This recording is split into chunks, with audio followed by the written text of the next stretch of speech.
Hello, English learners, and welcome back to English Pod. My name is Marco. And my name is Catherine, and today we're talking about money, but this time we're talking about borrowing money. Right, so we're asking for money. We're going to the bank, and we are asking for a loan. But before we go, why don't we take a look at vocabulary preview?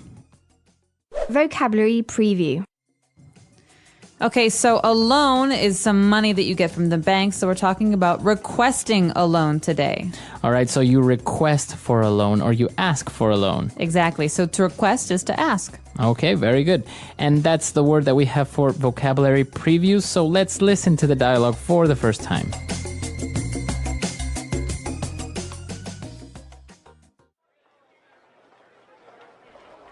Hello, sir. May I help you? Yes, I would like some information for requesting a loan. Very well. Here are the general terms of our loan policies. We pride ourselves in having the lowest interest rate in the country for personal loans. I see. So let me get this straight. If I borrow, let's say, $10,000, how much will I have to pay each month? It depends on how long you take to pay it back.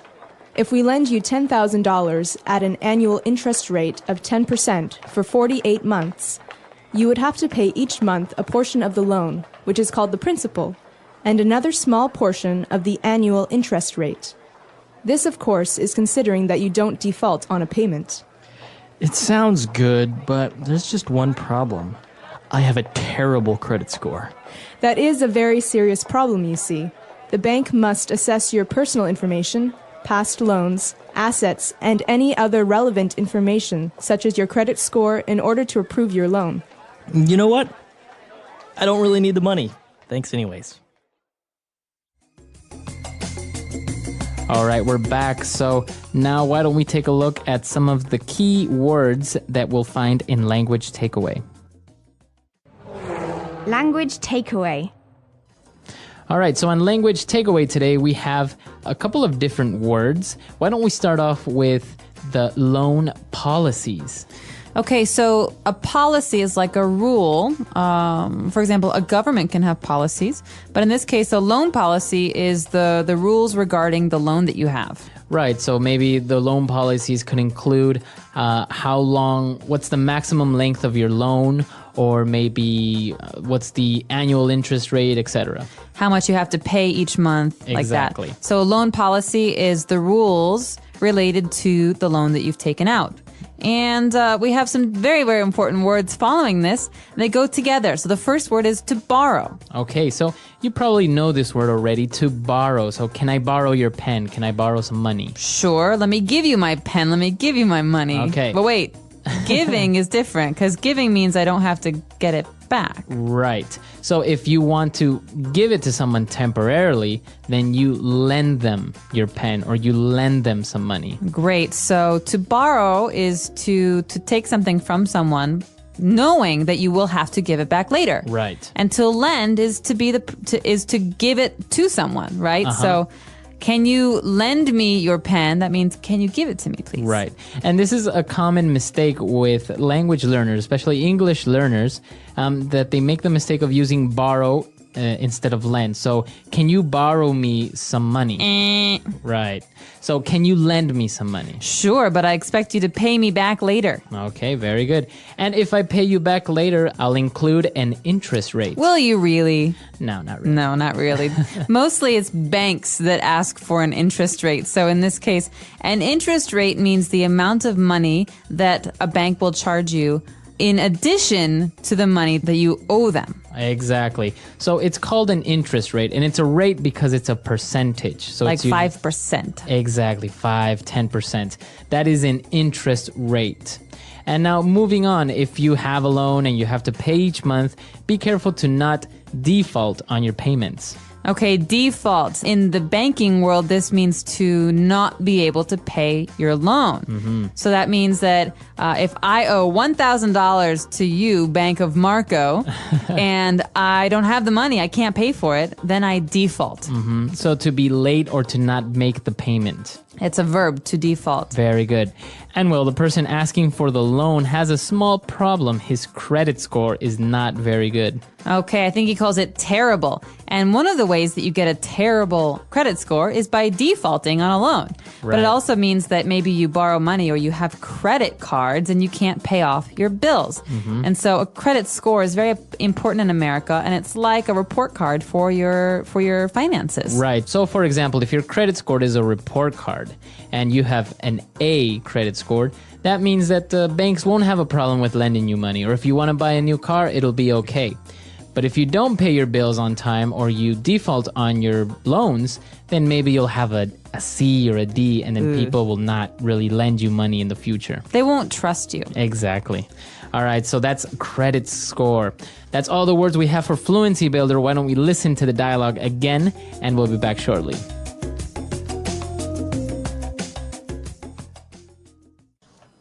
Hello, sir. May I help you? Yes, I would like some information for requesting a loan. Very well. Here are the general terms of our loan policies. We pride ourselves in having the lowest interest rate in the country for personal loans. I see. So let me get this straight.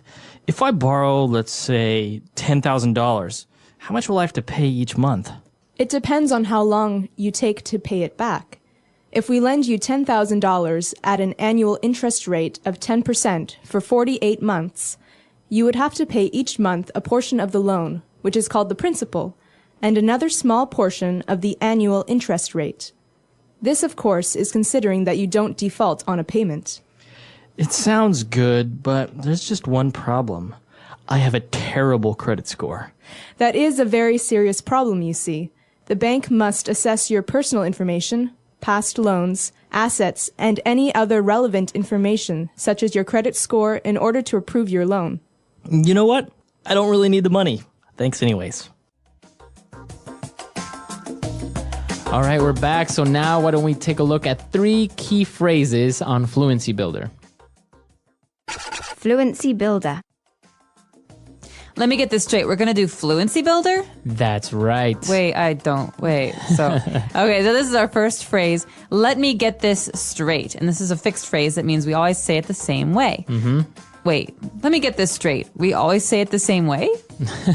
Right, so you're asking for a confirmation, or you're repeating what that person said just to be sure that it's correct. Exactly. So maybe you don't understand something, or maybe you think you might have misunderstood. You say, hey, so let me get this straight. And you repeat what the person just said. It's a way for you to, like you say, get confirmation on what you've heard. Very good. Let me get this straight. And now moving on, we have the phrase, pay it back. You have to pay it back. Okay, and so in this case, we have the verb to pay, but we also have the word back. So pay it back means to repay. So if we take out a loan, we obviously have to pay it back to the bank. Right, so you have to pay the loan back. Okay, so just remember that these words often go together, to pay it back. I'll pay you back, I promise. Right, can you lend me $1? I'll pay you back tomorrow. Don't worry about it. All right, and the bank started off saying, we pride ourselves in having the lowest interest rate in the country. Yeah, right. All right, so we pride ourselves. What does it mean if I pride myself in something? The word pride means to be really happy about something that has to do with yourself. So something that you're proud of is something that you want to tell a lot of other people about. So for example, a father may say, my son just got straight A's and he's an excellent soccer player. And so he's proud of his son. But to pride oneself means to be really happy with the way that you do something. Right. So for example, if I've never smoked, right? So I can say, I pride myself in being a non-smoker.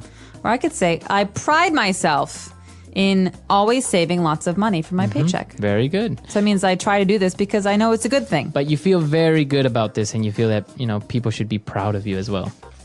So we could ask our students here, what do you pride yourselves in as a challenge? As a challenge for the website. All right, so why don't we listen to the dialogue for the last time, and we'll be back.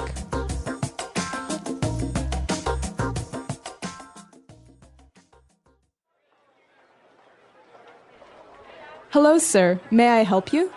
Yes, I would like some information for requesting a loan. Very well. Here are the general terms of our loan policies. We pride ourselves in having the lowest interest rate in the country for personal loans. I see. So let me get this straight. If I borrow, let's say, $10,000, how much will I have to pay each month? It depends on how long you take to pay it back. If we lend you $10,000 at an annual interest rate of 10% for 48 months, you would have to pay each month a portion of the loan, which is called the principal, and another small portion of the annual interest rate. This, of course, is considering that you don't default on a payment. It sounds good, but there's just one problem. I have a terrible credit score. That is a very serious problem, you see. The bank must assess your personal information, past loans, assets, and any other relevant information, such as your credit score, in order to approve your loan. You know what? I don't really need the money. Thanks anyways.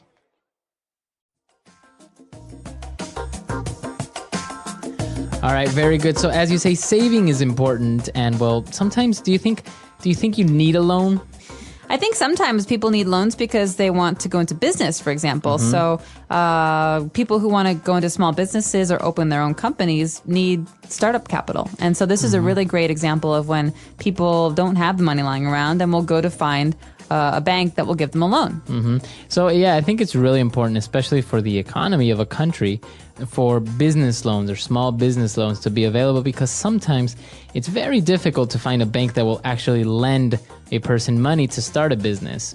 Usually they won't have a problem with lending them money to buy a new car. Right, But to start up a business, it's completely the opposite. It is, and one of the really popular trends in foreign investment right now is called micro-lending, so microloans. And that means that if I want to help people in a very poor country, I can lend $100 for someone to buy a sewing machine or for someone to buy a small computer, $500 for a small computer, and that is a microloan. It's a very, very small loan for one thing, and that can help them towards their goal of being a business person. Right, and you're not really getting money out of it, though. You're not charging like 100% interest rate. You're not. You're charging like 1 or 2% interest, very low interest, and you're giving people a chance to pay the money back because it's such a small amount. Wow, that's really good. A really positive thing.